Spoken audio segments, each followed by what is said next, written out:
Good morning student, welcome to CR international online study system.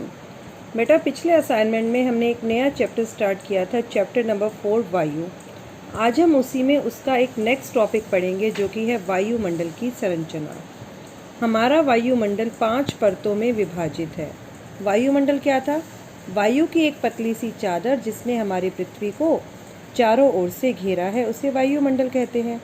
और जो ये अब हमारा वायुमंडल है, ये भी 5 परतों में विभाजित है, जो कि पृथ्वी की सतह से आरंभ होती है। मतलब जो सबसे पहली परत है वो बिल्कुल पृथ्वी की सतह से, यानी कि बिल्कुल एकदम ज़मीन से ही स्टार्ट होती है।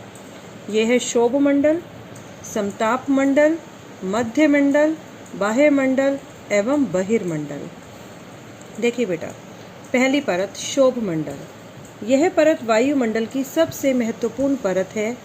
इसकी औसत ऊंचाई 13 किलोमीटर है। हम इसी मंडल में मौजूद वायु में सांस लेते हैं। मौसम की लगभग सभी घटनाएं जैसे वर्षा, कोहरा एवं ओलावर्षण इसी परत के अंदर होते हैं। ये पहली परत है जिसकी ऊंचाई बताई गई है 13 किलोमीटर, और इसमें सांस लेने के लिए ऑक्सीजन है। और मौसम संबंधी जितनी भी घटनाएं हैं, बादलों का बनना, आंधी आना, तूफान आना, ठीक है, बारिश का होना, ओले पड़ना, कोहरा हो जाना, वो सब भी इसी परत में ही होता है। दूसरी है समताप मंडल। शोभ मंडल के ऊपर का भाग समताप मंडल कहलाता है। मीन्स ये सेकंड परत है। यह लगभग 50 किलोमीटर की ऊंचाई तक फैली है। मतलब पहली वाली 13 थी और 13 से आगे 50 तक। यह आपका समताप मंडल है। यह परत बादलों एवं मौसम संबंधी घटनाओं से लगभग मुक्त होती है, क्योंकि मौसम संबंधी घटनाएं तो सारी शोभ मंडल में हो गई। तो समताप मंडल जो है, ये जो है क्लाउडलेस है। मीन्स यहाँ पर जो है ये बादलों से विहीन है। इसके फलस्वरूप यहाँ की परिस्थितियाँ हवाई जहाज़ उड़ने के लिए आदर्श होती हैं। समताप मंडल की एक महत्वपूर्ण विशेषता यह है कि इसमें ओजोन गैस की परत होती है। यह परत सूर्य से आने वाली हानिकारक गैसों से हमारी रक्षा करती है। ये जो परत है समताप मंडल, एक तो ये बादलों से विहीन है, दूसरा ये हवाई जहाज़ उड़ने के लिए आदर्श है, क्योंकि यहाँ पर बादल नहीं है। बादल बनने से, बारिश होने से, कोहरा होने से, तूफान आने से एरोप्लेन को उड़ने में रुकावट आ सकती है। इसीलिए जो एरोप्लेन है ये शोभ मंडल में ना उड़कर समताप मंडल में उड़ते हैं, क्योंकि ये जो परत है मौसम संबंधी घटनाओं से ऊपर है। और यहाँ पर ओजोन गैस है। ये जो ओजोन गैस है सूर्य से आने वाली हानिकारक किरणों से, जैसे कि पराबैंगनी किरणें, उनसे हमारी रक्षा करती है, जिसके कारण मानव कई प्रकार की बीमारियों से बच सकता है। आगे देखिए मध्य मंडल। यह वायुमंडल की तीसरी परत है। यह परत समताप मंडल के ठीक ऊपर होती है। यह लगभग 80 किलोमीटर की ऊंचाई तक फैली है। समताप मंडल के ऊपर है, वो 50 तक थी आपकी समताप मंडल, और 50 से 80 तक के बीच में हो गई आपकी मध्य मंडल। अंतरिक्ष से प्रवेश करने पर उल्कापिंड इस परत में आने पर जल जाते हैं। जब स्पेस से उल्का यानी कि मीटेरोइड्स जो हैं वो जब इस लेयर के अंदर आते हैं, इस परत में आते हैं, तो वो वायु से रगड़ खाने के कारण जल जाते हैं। चौथी परत बाह्य वायुमंडल। बाह्य वायुमंडल में बढ़ती ऊंचाई के साथ तापमान अत्यधिक तीव्रता से बढ़ता है। मीन्स इस चौथी परत के अंदर टेम्परेचर बढ़ता है। जैसे जैसे इस चौथी परत में ऊंचाई बढ़ती है, टेम्परेचर बढ़ता जाता है। आयन मंडल भी इसी परत का एक भाग है। यह 80 से 400 किलोमीटर तक फैला है, मतलब 80 से 400 के बीच में। रेडियो संचार के लिए इस परत का उपयोग होता है। वास्तव में पृथ्वी से प्रसारित रेडियो तरंगे इस परत द्वारा पुनः पृथ्वी पर परावर्तित कर दी जाती हैं। रेडियो प्रसारण मतलब जब रेडियो तरंगे प्रसारित की जाती हैं तो वो स्पेस में जाती हैं, और स्पेस में जब ये ऊपर की तरफ जाती हैं तो ये जो आपकी चौथी परत है बाह्य मंडल, ये वापस इन्हें पृथ्वी पर लौटा देता है, जिसके कारण हमारे रेडियो में वॉइस सुनाई देती है। बहिर्मंडल, ये आपकी लास्ट परत है। वायुमंडल की सबसे ऊपरी परत को बहिर्मंडल के नाम से जाना जाता है। यह वायु की पतली परत होती है। पतली है क्योंकि जैसे जैसे हम ऊंचाई पर जाते हैं वायु की कमी होती चली जाती है, और यहाँ पर सिर्फ हल्की गैसें ही हैं, जैसे कि हल्की गैसें हीलियम और हाइड्रोजन यहीं से अंतरिक्ष में तैरती हैं।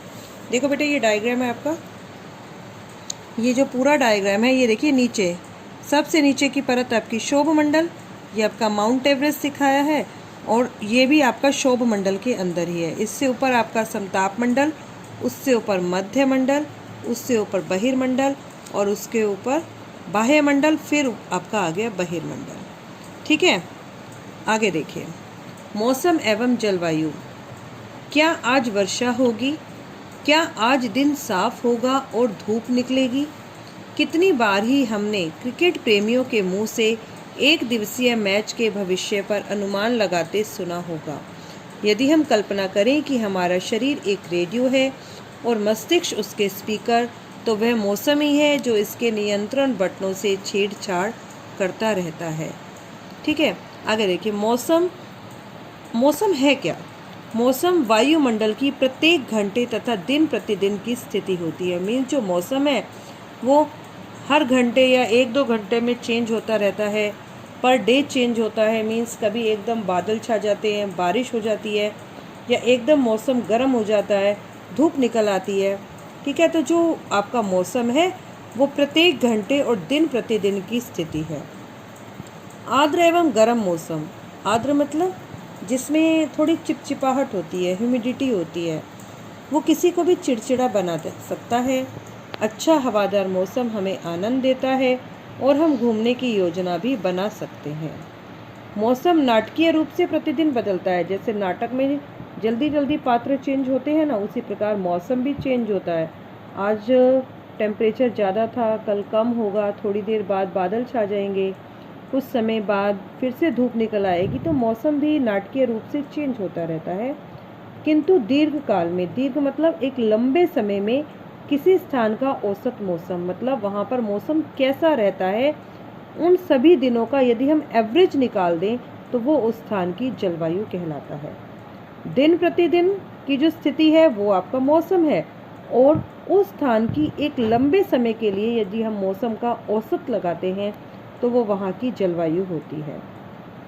क्या अब आप समझ गए कि हम मौसम का दैनिक पूर्वानुमान क्यों करते हैं? देखिए तापमान।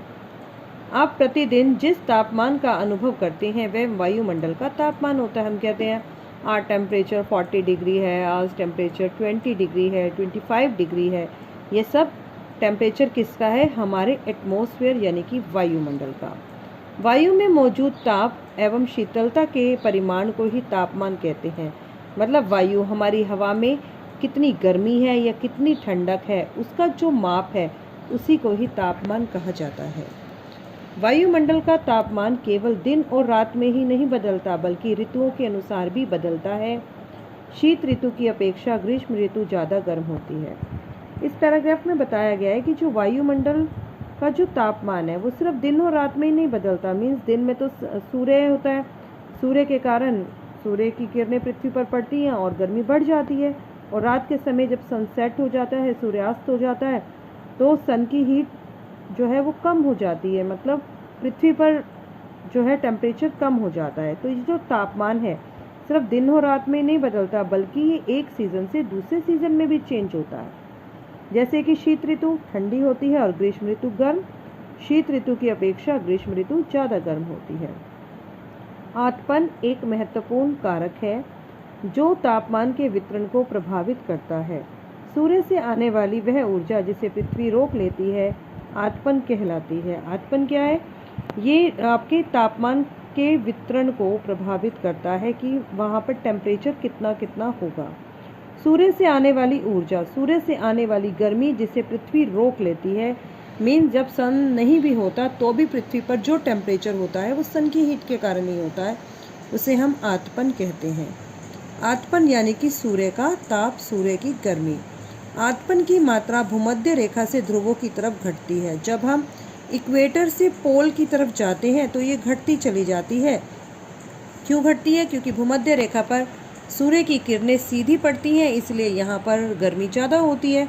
अब गर्मी ज़्यादा होगी, सूर्य की किरणें ज़्यादा हैं, तो यहाँ पर आतपन की मात्रा भी कम होगी। लेकिन ध्रुवों तक जाते जाते क्या होता है कि सूर्य की किरणें तिरछी पड़ती हैं। तिरछी पड़ने के कारण वहाँ पर ये जो क्षेत्र हैं सूर्य की कम गर्मी को प्राप्त करते हैं, तो यहाँ पर आतपन की मात्रा भी कम होती है, इसलिए वहाँ पर तापमान भी उसी प्रकार घटता है। क्योंकि भूमध्य रेखा पर सूर्य की किरणें सीधी हैं तो तापमान बढ़ेगा। जैसे जैसे हम पोल की तरफ जाएंगे सूर्य की किरणें तिरछी होती चली जाएंगी और तापमान कम होता चला जाएगा। अब आप समझ गए होंगे कि बर्फ़ ध्रुव से क्यों ढके हुए हैं। बर्फ़ ध्रुव से इसलिए ढके हैं क्योंकि ध्रुव पर बिल्कुल पोल के ऊपर सूर्य की किरणें ना के बराबर पड़ती हैं। इस कारण यहाँ पर बहुत ज़्यादा सर्दी होती है, जिसके कारण चारों ओर बर्फ़ जम जाती है। यदि पृथ्वी का तापमान अत्यधिक बढ़ जाता है तो यह इतनी गर्म हो जाए कि यहाँ कुछ फसलें नहीं उग पाएंगी। अगर टेम्परेचर ज़्यादा होगा तो कुछ फसलें नहीं उग पाएंगी, क्योंकि फसल भी अपने एक टेम्परेचर के अकॉर्डिंग ही ग्रो करती है कि हर फसल को अलग अलग कैटेगरी का टेम्परेचर चाहिए, अलग अलग तापमान में फसलें ग्रो करती हैं। लेकिन जब तापमान बढ़ेगा तो कई प्रकार की फसलें उसमें नहीं उग सकेंगी। गांवों की अपेक्षा नगरों का तापमान अधिक होता है। दिन के समय एस्फाल्ट से बनी सड़कें एवं धातु और कंक्रीट से बने भवन गर्म हो जाते हैं और रात के समय यह ऊष्मा मुक्त हो जाती हैं। मतलब जो भवनों को बनाने के लिए जिन जिन पदार्थों का इस्तेमाल हुआ है सड़कों को बनाने में, दिन के समय तो सन की लाइट से ये बहुत ज़्यादा गर्म हो जाते हैं और रात के समय ये ऊष्मा मुक्त हो जाते हैं। उनसे जो हीट है वो रिलीज़ हो जाती है। नगर के भीड़ भाड़ वाले ऊंचे भवन गर्म वायु को रोक लेते हैं, जिससे नगरों का तापमान बढ़ता है।